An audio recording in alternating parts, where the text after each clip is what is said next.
填土之道有道理，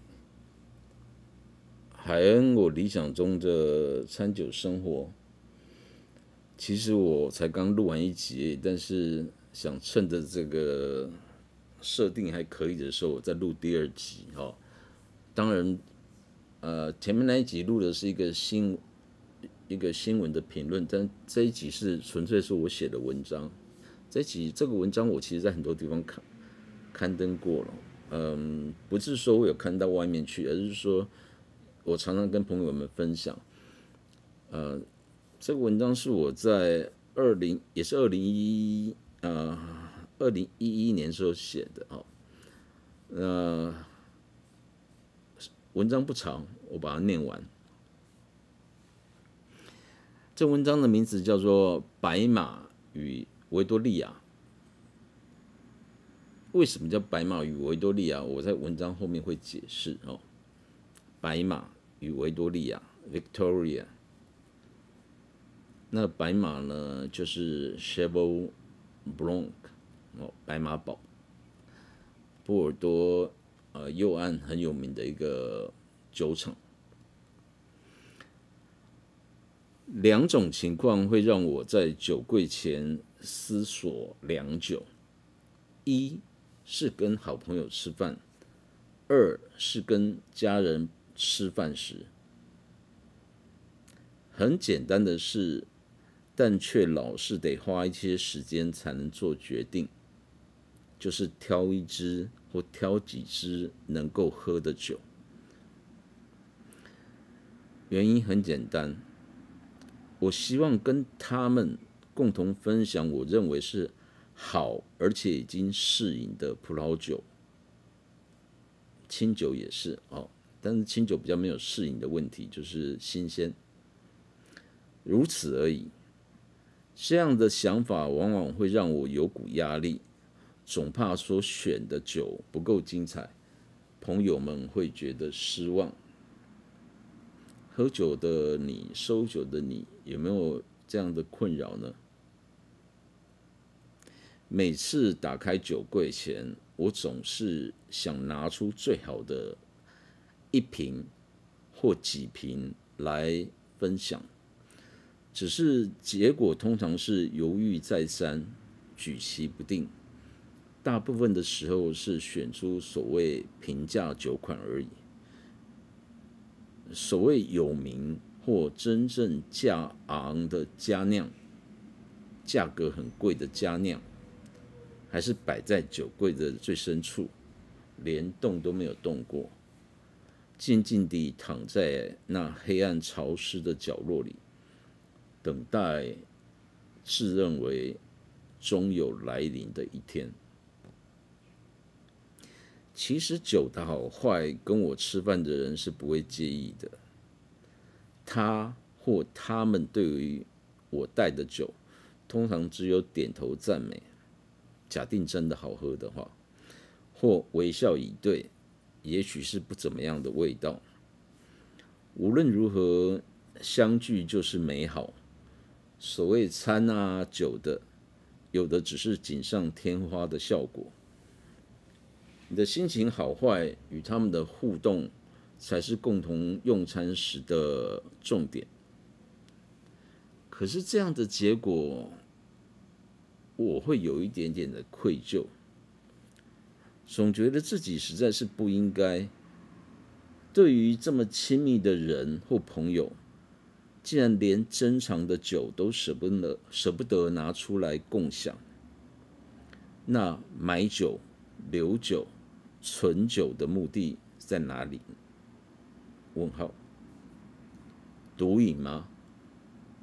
？1961年的 Cheval Blanc 配上汉堡？问号。这个我要加一个 note， 等一下会讲。问题的根源在于，我觉得某些酒太贵或太稀少了。那样的酒是我必须留下来与懂得的人一起喝的，是所谓 special event 下才能够拿出来的酒，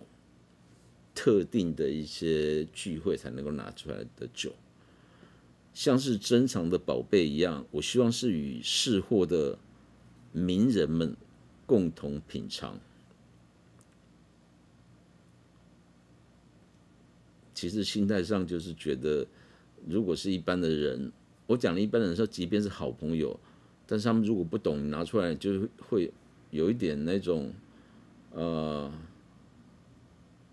好像浪费了一样这种心态。虚荣，希望得到肯定？问号。点点点点点，这目的有点可笑。在这几个月，心情的变化让我对于以前这样的想法觉得自责与后悔。酒应当与值得的人分享，这样的想法绝对没有错。但酒永远不会是主角，不论它是61年的 Cheval Blanc， 或者是2002年的 Green Point Victoria Shiraz。Green Point 是一间酒厂，我等一下会讲哈。Victoria Shiraz 这种葡萄，这2瓶酒其实是一个很强烈的对比哈。共餐的人才是真心以对，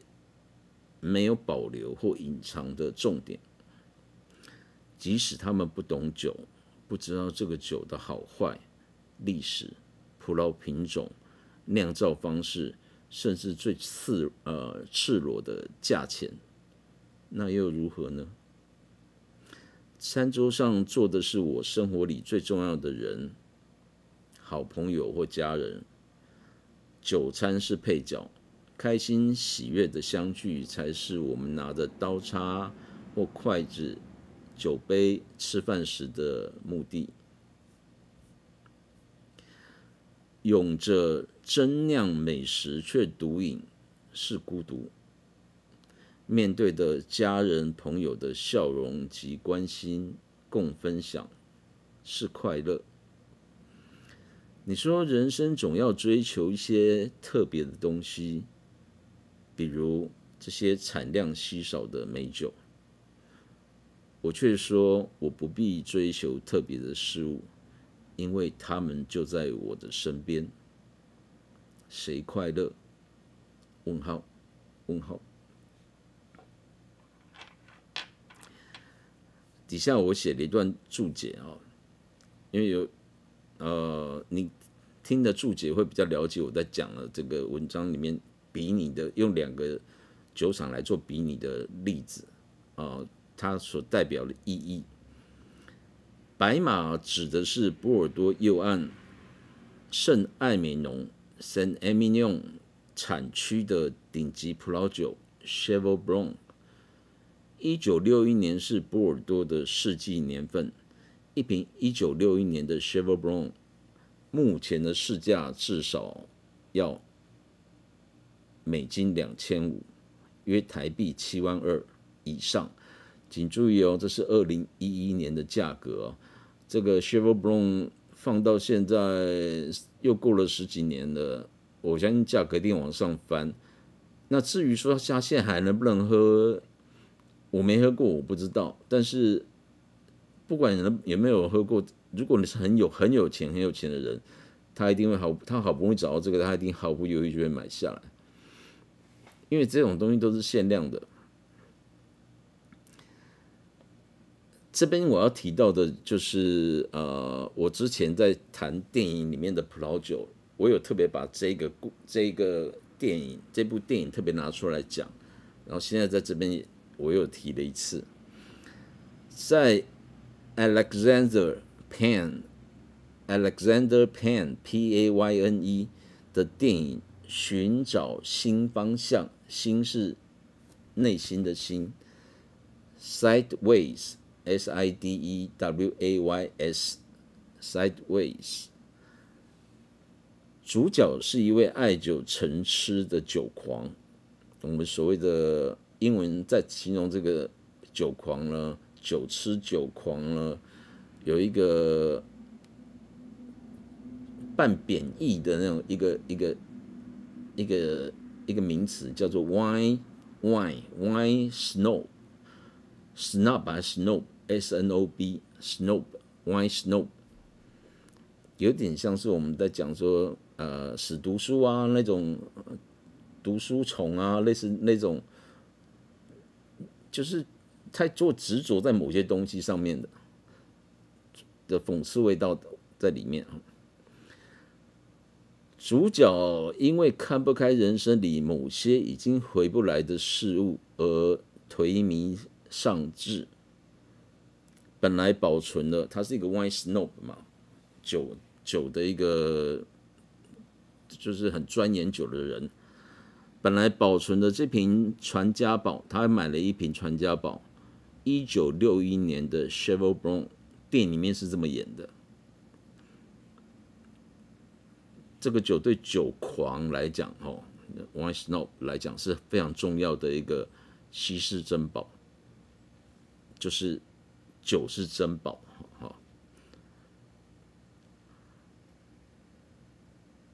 也在因为与前妻复合无望，这是电影里面的故事了有点剧透了，但是各位还是可以去看，很好看的电影。也在因为他跟前妻复合无望下，他终于确定了复合无望下，变得这个酒就变得完全没有意义了。简而言之，就是说他本来是希望跟前妻复合后开这瓶酒来庆祝的，就是所谓我上面提的，在 special event 下你会才拿出来的东西。于是他在公路旁的素食汉堡店，比如说麦当劳啊，或是肯德基啊、温蒂啊这样的东西，这样的店，他在公路旁的素食汉堡店打开了酒，用塑胶杯装着昂贵的酒，搭着汉堡，一个人在夜晚的灯光下，那是美国的那种高速公路，或是他们的所谓的interstate 吧，就是州与州之间的公路旁常常会有素食店、汉堡、加油站，会有这三个东西嘛？不，素食店、加油站跟 motel 这三个东西嘛。然后很多汉堡店通常这样经过的都，一般人是不会特别去这种地方吃饭呐，因为那个都是所谓的你要长途旅行，要有一个可以吃饭的地点，或者是一个住宿的地方，所以 motel 或是那些素食店绝对不是多高级的东西。但是呢，他是在公路旁的素食汉堡店打开了这个酒，用塑胶杯装了这个酒，一个人搭配着汉堡吃喝，在画面后面就有一点定格在那个有一点拉长定格在他在喝这个东西，那感觉非常的无奈啊，或者是说，其实我记得我在谈这部电影的时候，我有提到说，当他把那瓶酒打开的时候呢，其实对他来讲就是一个人生的解脱了。对啊，人生的解脱了。这时候你还谈餐酒搭配吗？因为你都没有适合的人了。维多利亚 （Victoria） 是一瓶澳洲 Green Point 绿色 Point P-O-I-N-T 绿点 Green Point 酒庄的一个平价酒，它Victoria 就是它的一个品牌的名字。那这酒庄叫做 Green Point。相较于这旧世界的酒厂，常常以前就是我的酒厂叫什么名字，我的酒就是什么名字。当然，现在有些旧世界的酒厂，特别是像西班牙或者意大利呢，它已经比较开放了，就是它可能一个酒厂底下会有各种品牌的酒，就是不一样的命名而且可能是里面的标签肯定都不一样，也就是说，它不会像波尔多 Burgundy 那样很标准的那种格式在那边了，它甚至是特别是西班牙跟意大利的这个很多原生种葡萄的那种酒瓶，其实有各种各样很艺术化的那个标签在上面。然后它提供的资讯也很多，就相较于早期就是比较传统地区的葡萄酒。当然，澳洲、纽西兰就更是这样了。Victoria 是澳洲的酒哈。2002年份当初在台湾的卖价，我这篇文章是2011年写的啊，所以这个酒其实我很早以前就喝了。2002年在年份当初在台湾的卖价，我记得不到新台币500到600之间，因为这个酒最早好像是好事多引进来的。所以说我以前好事多它不会是只有厂商的一个铺货区，它会自己引进很多酒进来啊，很便宜又很超值。虽然进口的量不少，但一下子就被懂得的朋友们全扫光了，其他不知道的入门朋友全然不知道，也买不到，就根本不知道有这样的东西在。其实这我之前也有透露过，说当你进入这个像我这样进入这个行业，从酒友踏进来之后呢，我实际上跟不是酒厂，跟这个进口商接触呢，我会知道很多酒呢，其实不一定很多啦，但是有些很特别的酒款，特别是我们台湾人所谓的 CP 值很高，或是它真的非常好喝的酒呢，一进来根本没有上这个他根本没有分到 distributor 去，就是经销商，或是分到经销商根本没有摆上台，就被几个熟客给买走了。不一定很贵哦，有些就像这个酒很便宜又好喝的酒呢，一下就没有了，所以你根本就不会知道。我当时成立团体的目的也是为了打破这个现象，就是说，因为在这些这些不管是经销商或者是就是进口商来讲，我算是一个有分量的人，所以他们会给我样本我来喝，我选出来的这些酒呢，或是我直接去看，或者有新来的东西，他们会跟我讲，我自己就先可以拿到第一手的资讯。比方讲前一阵子那个 whisky 那个东西呢，其实他们厂商还在等我说要喊多少数量，我是最近有点懒了，所以就是觉得，因为最近人遇到太多事情，觉得有点烦，然后这个比较提不起劲来，没有，会加油的。底下是当初我拿到这瓶酒，就是Green Point 的 Victoria Shiraz 这瓶酒 ，Shiraz 是葡萄品种哦，它跟法国南法的 Syrah 是同一个品种哦，只是产区不一样，或是他们的这个 DNA 上面有一点小小的不能讲 DNA， 讲变异也不对，就是反正种在不一样的区域，然后这个喝起来结果就不太一样哦。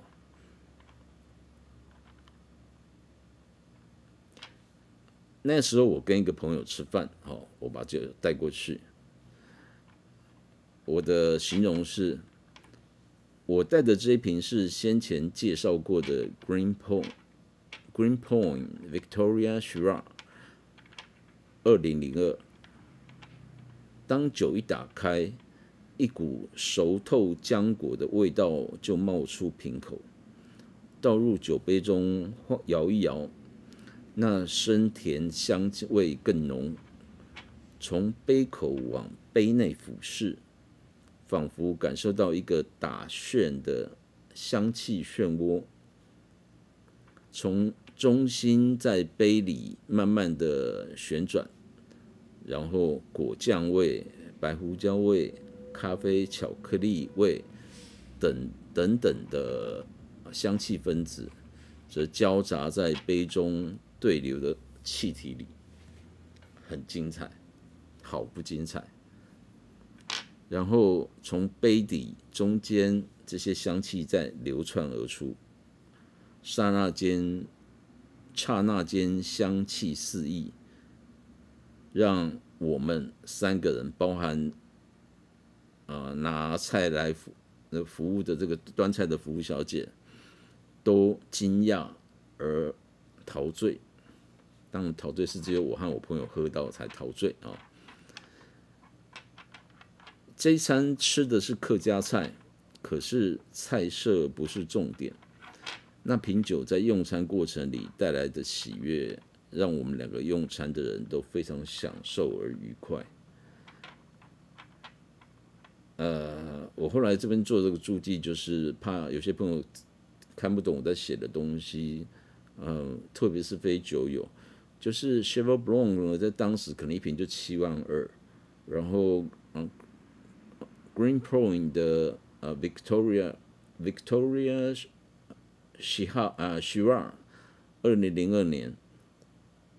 一瓶才500-600不到，差不多。可是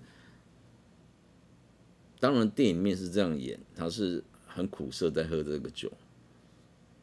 我所谓苦涩是心理上的苦涩。我和我朋友是很开心，因为有就是餐酒人嘛，餐桌上讲究的餐酒人嘛，葡萄园讲究的是天地人嘛，对，但是人是农夫酿酒师，但是餐桌上只是好朋友家人，不一定要是美食，但是就是家常菜也是很好吃的东西啊。这一篇文章我发表了之后呢，在随后的2-3个礼拜吧，我又写了一段后记。我写说，喝酒是为了什么？买酒又是为了什么？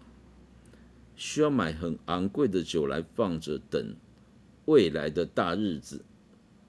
还是要多买一些超值的餐酒，或至少价值不会太贵的酒，平常就可以跟亲朋好友共享，享受人生。决定的价值点在哪里？荷包还是心理？白马与维多利亚恰好是一个很好的对比。